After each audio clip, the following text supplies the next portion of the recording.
ഒരു ദ്വീപിലെ ഒരു MP ഉണ്ട്. അദ്ദേഹം 2000 സമയം ആ ഒരു മഹലിലാണ് അദ്ദേഹം തന്റെ എതിരാളിയോട് മത്സരിച്ച് തോറ്റുപോയി.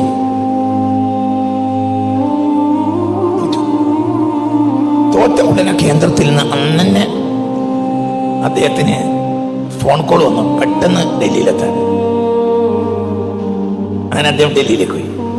ഡൽഹിയിൽ ചെന്നപ്പോൾ പ്രധാനമന്ത്രി അടക്കമുള്ള ഒരു കാത്തിരിക്കാണ് ക്യാബിനറ്റിൽ അദ്ദേഹത്തെ മന്ത്രിയാക്കാൻ. അദ്ദേഹത്തെ തോൽപ്പിച്ച് ജയിച്ചോൻ ദ്വീപെന്ന് വിട്ടിട്ടില്ല. അയാൾ TV തുറന്നു നോക്കുമ്പോ കാണുന്നത് എതിരാളി കേന്ദ്രമന്ത്രിയായി സത്യപ്രതിജ്ഞ ചെയ്ത എന്റെ ജീവിതത്തിൽ കണ്ട അത്ഭുതത. ഞാനൊരിക്കൽ ദ്വീപിലേക്ക് ഒരു പ്രസംഗത്തിന് വേണ്ടി സയ്യിദ് സാഹിബ് തന്നെ ക്ഷണിച്ചു. അങ്ങനെ ഒരു രാവിലെ സയ്യിദ് സാഹിബിന്റെ കൂടെ അതിരാവിലെ കടപ്പുറത്തൂടെ നടക്കുക. രാവിലെ സുബഹി നിസ്കരിച്ച് അദ്ദേഹം വന്നു. ഒരു ദേശം നടക്കാൻ ഉസ്താദിയാണ്. അങ്ങനെ രണ്ടാളും നടന്നു.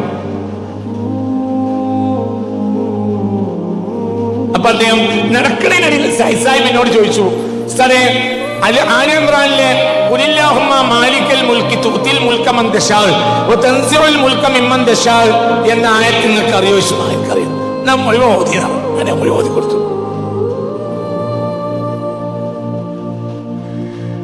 അപ്പൊ അദ്ദേഹം ചോദിച്ചു, ഇത് ഭൂമിയിൽ ഇറങ്ങി നടക്കണ നിങ്ങൾ കണ്ടിട്ടുണ്ടോ ചോദിച്ചു. ഈ ആയത്ത് ഭൂമിയിൽ കൂടി ഇറങ്ങി നടക്കണ നിങ്ങൾ കണ്ടിട്ടുണ്ടോ ചോദിച്ചു. അത് ഞാൻ കണ്ടിട്ടില്ലാറോ. എന്നെ നോക്കിക്കളെ, അത് ഞാനാണ്.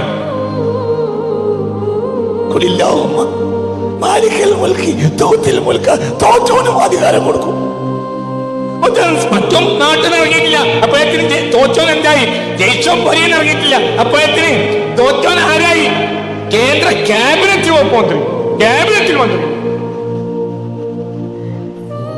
ലക്ഷക്കണക്കിന് ലീഡിങ്ങിൽ ജയിച്ചവർക്ക് വരെ കിട്ടാത്ത ഭാഗ്യം തോറ്റോന്. എന്ത് ഖുലില്ലാഹുമ്മ പറ മാലിക്കൽ മുൽക്കി തുഅ്തിൽ മുൽക മൻ തശാ. കാര്യം അപ്പോഴും ഓർമ്മയുണ്ട്. കടപ്പുറത്തൂടെ നടക്കുക.